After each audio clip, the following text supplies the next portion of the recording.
Salut les gars, j'espère que tout le monde se porte bien. Aujourd'hui on est avec le frérot Zach, salut à toi. Il nous a ramené une belle pépite.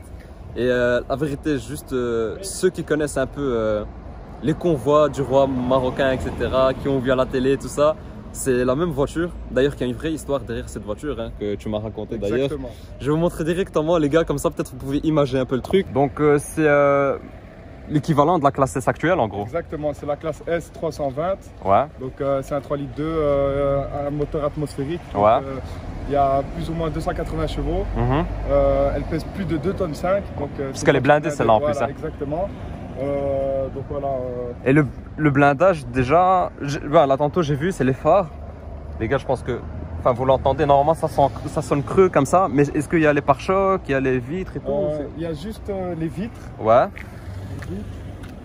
Donc ici on constate qu'il y a un double vitrage. Ouais. Ici il y a une couche qui permet d'absorber si maintenant il y a une balle ou quoi. Ouais, le choc. Ce pare-brise malheureusement il a été changé, donc celui-ci il n'est plus ouais. par balle, mais l'arrière il est toujours. C'est toujours l'authentique. Voilà.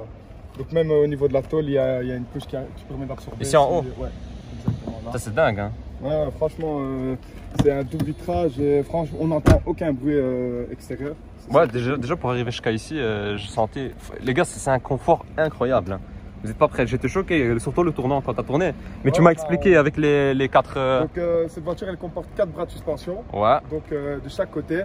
Donc les voitures normaux, peut-être ils ont 1, 2 maximum. Ouais. Donc ça permet de stabiliser la voiture sur l'autoroute ou bien sur au niveau des bosses, etc. Okay. Ça permet de garder la voiture bien droite. C'est comme un tapis roulant. Ouais, bien sûr, bien sûr. Mais la MIF, c'est incroyable le confort que c'est. En plus, regardez ici les jantes qu'elle a. Les jantes d'origine Mercedes. Ouais, ça c'est de sa config d'origine. Hein. Voilà, toi, dans tous les cas, tout ce qui est extérieur, t'as rien changé? Ni moteur, ni carrosserie, rien n'a été changé, à part la sono. Ouais, la sono qu'on a vu. Une bonne musique avec un bon son. Le cuir, il est d'origine.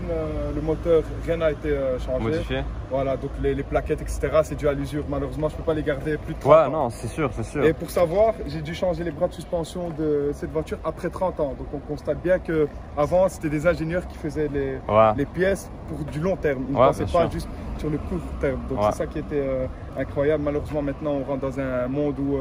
ah frérot, tu prends un tournant ou 2 tournants un peu trop fort. Ouais, je sais, c'est incroyable, mais bon, on rentre dans ce monde-là. Non, frérot, c'est magnifique. Moi, la vérité, j'aime beaucoup les anciennes. Enfin, j'en ai pas beaucoup filmé sur la chaîne. Ça, c'est la deuxième. Je sais pas si tu as vu la première vidéo un peu. Ouais, j'ai vu. J'ai pas beaucoup filmé. C'est pour ça que je voulais être le deuxième. Hein. Ouais, mais ça avec grand plaisir, frérot. On devait faire ça il y a un moment, mais bon, Dieu aux examens, le travail. C'était un peu compliqué. Et les gars, la première vidéo qu'on avait fait, je vais la mettre maintenant à l'affiche, comme ça vous pouvez aller voir directement. Dites-moi aussi vous dans les commentaires ce que vous en pensez des anciennes. Moi la vérité j'aime beaucoup et c'est un délire que j'aimerais bien développer sur la page. Donc c'est pour ça que j'aimerais bien avoir votre avis. Enfin sur la page ou même sur la chaîne YouTube. J'aimerais bien avoir votre avis. Même ceux qui ont des anciennes et tout ça. On a aussi une E30, j'ai déjà discuté avec le proprio. BMW 30, je sais pas ce que tu en penses. Exact. Ouais, moi j'aime beaucoup BMW. On a déjà une 30 où on est en discussion et pourquoi pas la présenter. Comme ça on peut voir un peu tout style, tout type de voiture. Hein. Ici par exemple on a un budget assez intéressant. C'est une voiture qui est unique. La camionnette là il a rien respecté. Je disais c'est une voiture qui est unique, tu as un budget qui est assez intéressant.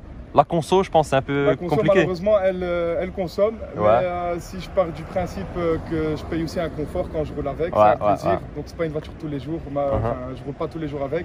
C'est vraiment en cas de petite balade, etc. Tu la sors pour faire ton petit plaisir en gros. Mon petit plaisir. Moi j'aime bien profiter avec la voiture, la laver, etc. Voilà. Bien sûr frérot, en tout cas c'est magnifique. Hein. J'essaie de vous la montrer comme ça. Et c'est énorme. Et tu m'as dit, donc ça c'est la classe S normale. Et elle existe encore en châssis long, tu m'as dit. C'est ça exactement. Celle-là c'est la classe SE. Ouais. Donc c'est le petit châssis. Ouais. Nous avons la SEL, c'est le grand châssis. Ok. Limousine on va dire. Ouais. Donc il y a différents moteurs. Il y a la S320 en essence je parle. Donc ça c'est une essence. Il y a la S500, la S600. Et si on doit parler en diesel, il y a la S350, la S300. Okay.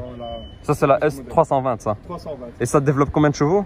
Vu que celle-là c'est une blindée, elle a 280. Ah, ils ont ajouté des chevaux aussi pour la blinde? Ouais, c'est ça. Normalement, de base, elle est à 240. Ouais. Et ils ont rajouté parce que vu qu'elle est lourde. Ouais, pour que ça suive. Hein. Voilà, ouais. Mais ceux-là, ils sont reconnus pour les reprises. C'est-à-dire que voilà. Et elle a un bon couple, même là tantôt j'ai eu un petit doute, je me suis dit c'est un diesel ou quoi. On va monter et tu verras, c'est vraiment incroyable. Ici tu as fait une petite modification au niveau des sorties. La seule chose que j'ai changé c'est le pot.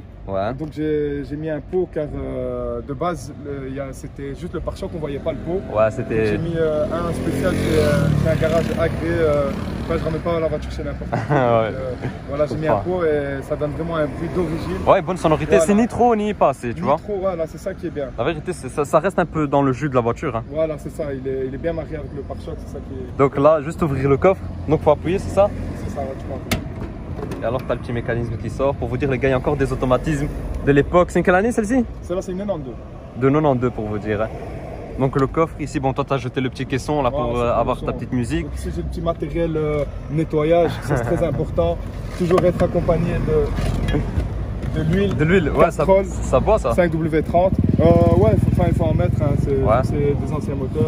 Frérot, ça comme on dit, c'est des voitures qui vivent. Hein. Exactement. Donc même si tu as une petite panne, tu vis dans le truc et c'est un peu chiant sur le moment, mais après... Honnêtement, si tu tombes en panne avec les anciennes, tu as plus de chances de trouver une solution car il y a moins d'électronique. Si tu as un peu la main...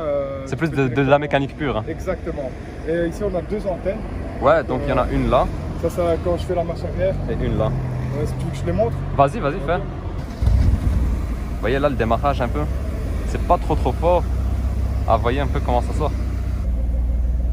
C'est incroyable. Hein. C'est parfait, frérot. Tu veux écouter le bruit? Vas-y.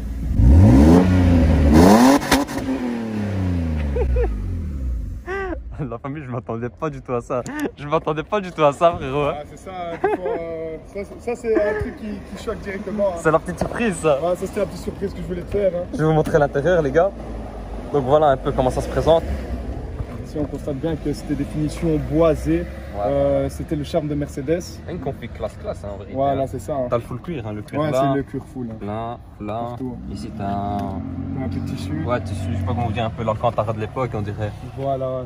Là aussi, les places. Ici, les appuis-têtes d'ailleurs qui s'ouvrent directement là-bas. T'as un bouton à l'avant. Tu les mets comme ça directement. Ouais. La vérité, c'est assez spacieux, les gars.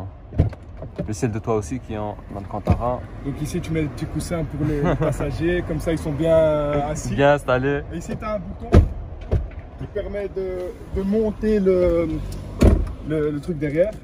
Les appuis-têtes? Ouais, déjà l'appui-tête, tu peux montrer le petit bouton là, vas-y.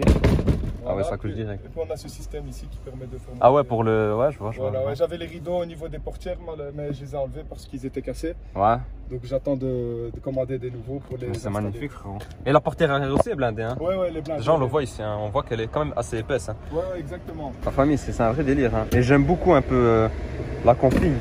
Comme vous voyez ici, c'est un biton, donc vous avez du noir. Et ici, c'est un effet gris.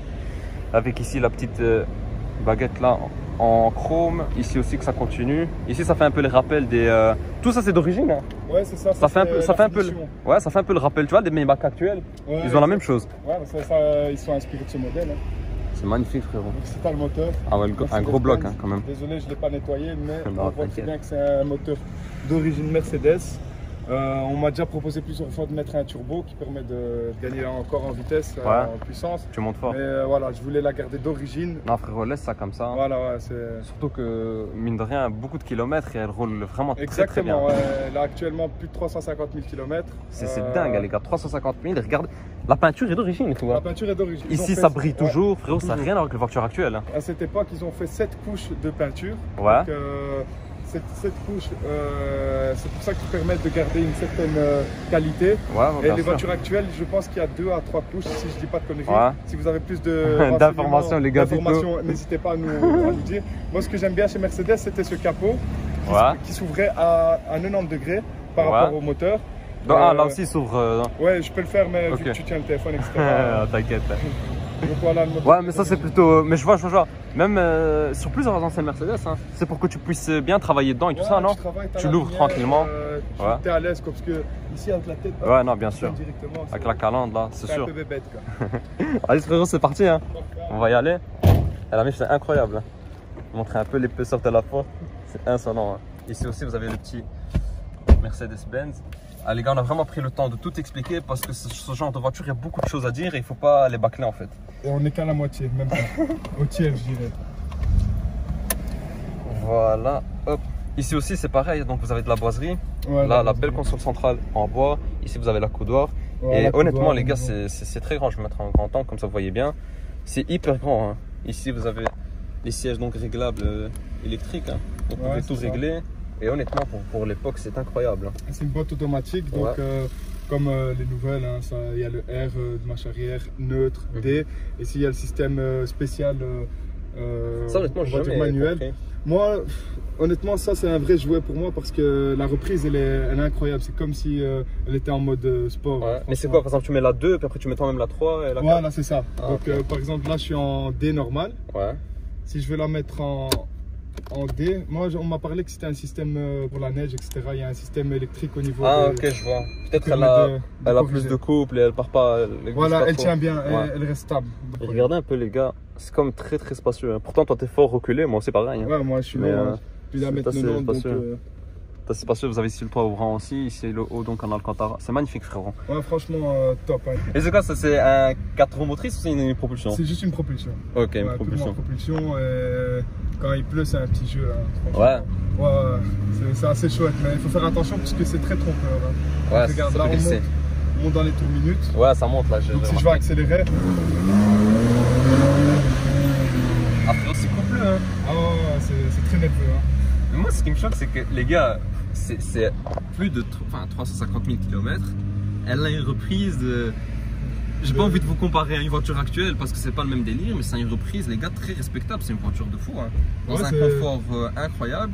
Et honnêtement, depuis là, tantôt, je suis en train de le dire, frérot, ce genre de voiture, en fait, tous les oldtimers dans lesquels je monte, ça chauffe de plus en plus à acheter une oldtimer. Parce que les gars, je sais pas si toi tu connais un peu les lois, comment ça se passe, la paperasse et tout. Ouais, exactement. Donc malheureusement à Bruxelles, ils instaurent des lois qui ne sont pas très logiques, mais qu'il faut les respecter. C'est-à-dire que pour ce modèle, par exemple, elle aura bientôt 30 ans d'ici juin de l'année prochaine. Donc ce qui fait que je devrais attendre 30 ans pour qu'elle rentre en collection pour que je puisse accéder à Bruxelles.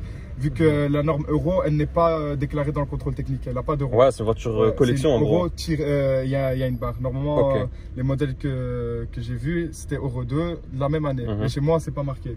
Donc je dois attendre l'année prochaine. Et pourquoi c'est pas marqué? Parce qu'elle passe aux 30 ans en gros. Non, franchement, je n'ai pas plus d'informations sur ça car quand j'ai été passer le contrôle technique, ils m'ont juste mis euro tiré. Donc c'est même pas une euro 2, il n'y avait pas d'euro, je pense. Et voilà, je suis rentré à Bruxelles avec, je me suis pris une amende de 350 €.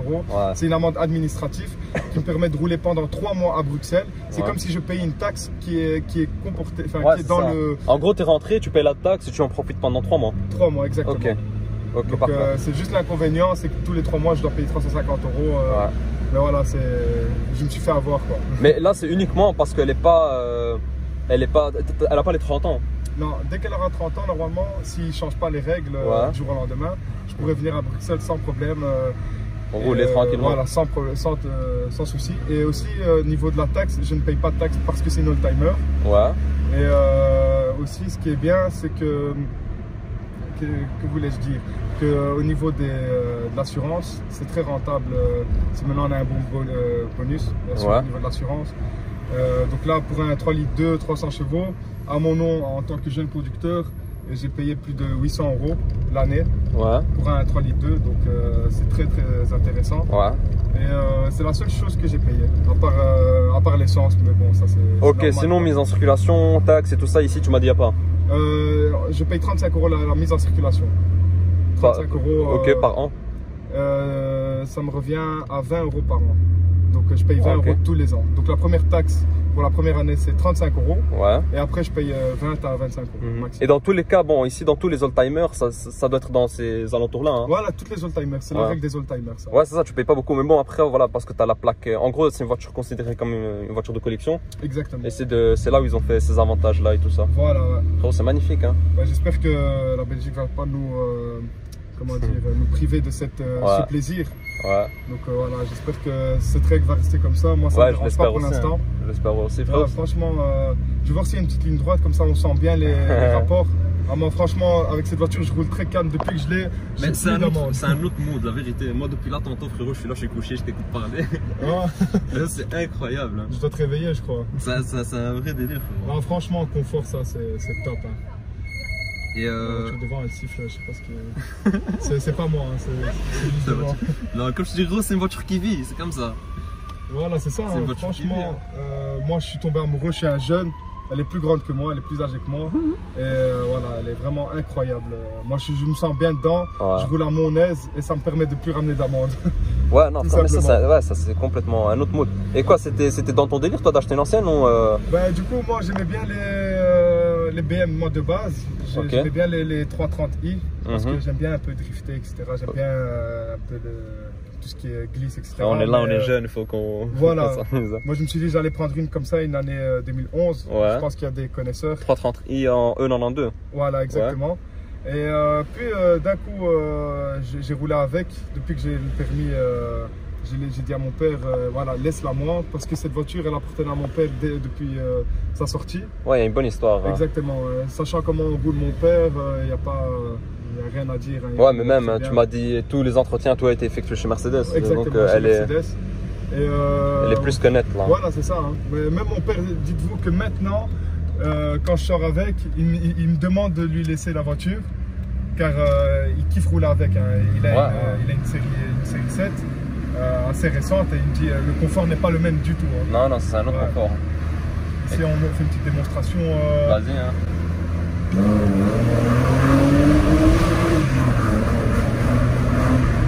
Non, ça monte, hein. Et ça monte dans un confort, tu vois. Ça va, frérot, moi c'est le tournant qui me choque. Hein. Y a pas d'effet bateau, les gars. On sent rien. T'as pas de. En fait, t'es pas. Moi, en fait, le truc que je me disais, voilà, c'est ce qu'on entend très souvent au niveau des oldtimers, c'est que t'es un peu bateau, tu vois. C'est un peu bateau. Mais j'ai roulé pas mal de. J'ai roulé, dites-vous, l'avant-dernière classe S. Et je sentais elle était un peu raide comme ça, je ne sentais pas le même confort. Ouais. Celle-ci, je me sens bien mis dans le siège déjà de 1 et de 2, au niveau des tournants, je sens moins dans l'ancienne que la nouvelle. Donc c'est ça qui est incroyable, le travail qui a été fait sur celle-ci. C'est pas pour rien qu'elle a une histoire, cette voiture, chez Mercedes, car c'était l'une des premières à avoir des avancées technologiques, avoir toutes les options qu'il y a là en 92, c'est vraiment quelque chose déjà d'incroyable. Bien sûr. Et voilà, elle a eu vraiment une cote exceptionnelle, cette voiture. Et frérot, comme on avait dit au début, chez nous, enfin pour les Marocains, ceux qui connaissent, hein, le roi du Maroc, il en a pas mal quand on voyait ce qu'on voit, etc. Il a une collection. Hein. Ouais, il a une belle collection Mercedes. Et pour vous dire, si même un roi roule encore avec ça, c'est que c'est pas n'importe quelle voiture. Exactement, il peut s'acheter un avion de chasse, il peut faire rouler en classe S. C'est ça qui est incroyable. Hein. C'est magnifique. Hein. Et je sais pas, est-ce que tu as des petits points négatifs ou des... Honnêtement, point négatif, niveau budgétaire, ouais, pour l'essence, c'est quelque chose qui consomme énormément. Ouais, ça consomme, c'est un grand moteur aussi. Voilà, vu que je suis encore étudiant...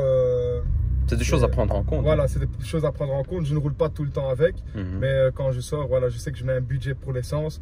Et voilà, bon, vu que c'est une ancienne, je dois aussi faire des restaurations au niveau de la carrosserie parce qu'il y a des petits coups d'usure, des coups de rouille, ce qui est normal après 30 ans. Bien sûr. Donc voilà, il faut faire un budget pour ça et la garder dormir. Honnêtement, je sais pas si tu as vu la vidéo, j'avais filmé la Maybach. La Maybach, exactement. C'était très bien. Après, voilà, je t'ai installé à l'arrière, c'est différent. Mais c'est hyper bien. C'est un très bon confort. C'est vrai qu'au niveau moteur, bruit, t'entends pas la même chose. Mais bon, toi, tu m'as dit que tu as fait une petite modification. Mais honnêtement, moi, je m'attendais pas à un résultat comme ça sur celle-ci, tu vois. Ouais, c'est ça. Hein. On voit que, enfin, quand on la vend, on se dit pas que voilà, elle a un bon couple parce que les vrais connaisseurs, ils vont savoir que cette voiture, elle est reconnue pour ses coupes, c'est-à-dire pour sa reprise. Ça veut dire qu'elle part directement. Aussi, il faut savoir que l'essence est léger, donc ouais, ça part, c'est bien. C'est vif. Hein. Ouais, franchement, la Maybach aussi, c'est une très belle voiture. Bon, après, moi, je vote si je dois prendre une Mercedes, je reste dans les anciennes parce que moi, j'aime bien avoir la conduite, sentir toutes les sensations entre guillemets de la conduite. C'est ça qui est. Maintenant, tout est assisté, donc c'est ça qui est un peu triste. C'est le seul inconvénient, enfin, que je peux dire au niveau de ça. Donc. Moi, la vérité, une petite balade tranquille. Honnêtement, dans sa collection de voitures, si tu peux te faire plaisir, tu prends une petite ancêtre. Bien sûr. Tu prends une petite ancienne, c'est vraiment pour les petites balades. Il y a même la E qui est disponible, qui est plus abordable au niveau financier. Voilà, moi j'ai pris la S, donc Parce que déjà de un, mon père l'avait, je sais qu'il a roulé, donc moi c'était un kiff de... Moi j'aime bien les longues voitures. Hein. Il y a aussi la E qui est, comme je dis, accessible, en 2 litres ou en 2 litres 5. Mais après voilà, comme tu payes pas de taxes, etc. Donc c'est intéressant. Pour, bien sûr que c'est intéressant. Donc voilà. Ici la seule condition c'est qu'elle ait 30 ans. Pour qu'elle passe en old-timer, on va dire. Voilà, entre 25 ans, elle est en old-timer. Après, c'est young-timer, c'est les voitures normales avec une plaque normale. Et entre 25 ans et 30 ans, malheureusement, il y a des zones où on ne peut pas rentrer comme Gand, Anvers et Bruxelles. Même Anvers, si... c'est 40 ans. Ah, ok. Ici, c'est 30 ans. Et ça va que l'accent, il marche. Ouais, il a 30 ans, il est toujours là. Maintenant, t'as des klaxons qui couinent. Ouais, des klaxons, je dois crier pour le dire d'avancer. Mais franchement, voilà, moi, t'as su voir l'aventure directement. Après, je te remercie en tout cas. C'est un avec grand plaisir de faire une collaboration avec toi, en tout cas. On en avait discuté, hein, ça fait un petit moment. Les gars, pour ceux qui veulent avoir plus d'infos, surtout, t'as ton Instagram, je vais l'afficher tout de suite à l'écran. Comme ça, je sais pas si vous comptez peut-être acheter ça ou peut-être si vous voulez juste un peu des conseils. Voilà. Si là vous avez déjà, des questions, etc. Ouais, déjà là, t'as pas mal expliqué tout ce qui est old-timer, comment ça marche, etc. Parce que c'était une question, voilà, très intéressante. Il fallait vraiment en parler. Surtout pour, voilà, pourquoi pas encourager, par exemple, nous les jeunes. Si t'as pas un grand budget pour t'acheter une grande sportive, pourquoi pas acheter une petite old-timer? C'est un autre plaisir, hein. C'est un autre délire. Mais honnêtement, les gars, c'est très respectable aussi. La vérité, je peux kiffer une old-timer comme je peux kiffer un RS3 où je vais que tartiner. La même chose, comme tu as dit, cet old-timer, c'est un autre délire dans le sens où tu vas pas t'attirer la police, tu vas pas t'attirer des contrôles. Enfin, quoique, je sais pas, c'est le secteur. En fait, vu que cette voiture-là a une image. Voiture de mafieux, frère. Ouais, ils pensent que je suis un mafieux, des fois quand je passe dans des quartiers. Cette voiture, elle attire énorément. Un peu l'œil, c'est tout, la curiosité des gens. La curiosité, parce que c'est pas des voitures qu'on voit tous les jours. Et ce modèle, il est très rare ici à Bruxelles. Un modèle comme ça, tourné à Bruxelles, on voit pas ça tous les jours. Donc voilà, des fois quand je passe dans les cafés, il y a l'autre qui appelle son collègue, ah regarde ce qui passe là, parce qu'elle a eu vraiment une histoire cette voiture, les gens la kiffent, mais il y a peu de gens qui osent l'acheter, qui osent aller de l'avant, se dire voilà je vais l'acheter. C'est bien frérot. C'est avantageux pour eux d'acheter une voiture. Ouais c'est ça. Mais bon le truc c'est que c'est une ancienne voiture, les gens ont peur, ils connaissent pas trop les pannes. En même temps, trouver un mécano qui connaît bien ce genre de voiture, c'est compliqué. Ouais, moi, je la ramène maintenant chez un ami à mon père. Ouais, il connaît. Il connaît très bien, il maîtrise ce modèle de A à Z. Et les anciennes Merco aussi? Ouais, tout ce qui est ancienne. Je pourrais même mettre l'adresse ici. Ben voilà, les gars. Ceux qui sont intéressés, de toute façon, je vais mettre son Instagram. Ceux qui sont intéressés et qui ont d'anciennes Merco, vous pouvez les voir directement. Voilà, famille, j'espère que vous avez kiffé. Là, c'est un autre délire, c'est un autre mood. Comme je vous ai dit, les gars, très important, dites-moi un peu dans les commentaires ce que vous en pensez des old-timers. Honnêtement les gars, c'est très intéressant à filmer dans le sens où on fait des bonnes découvertes de voitures d'ailleurs. En même temps, ça nous permet d'avoir une bonne discussion. Il y a des voitures qui ont de très bonnes histoires. Il y a de choses très intéressantes parce que voilà, ça reste quand même d'un point de vue financier, comme il a dit, ça reste intéressant pour des jeunes ou même pour quelqu'un qui veut une petite voiture pour le week-end ou quoi. Donc voilà les gars, donc il n'y a que du positif. Ceux qui veulent présenter leur voiture, les gars, venez me voir sur mon Insta Bruxelles Spot. On en discute, on présentera ça tranquillement. N'oubliez pas le j'aime, de vous abonner aussi et je vous dis à la prochaine. Ciao les gars.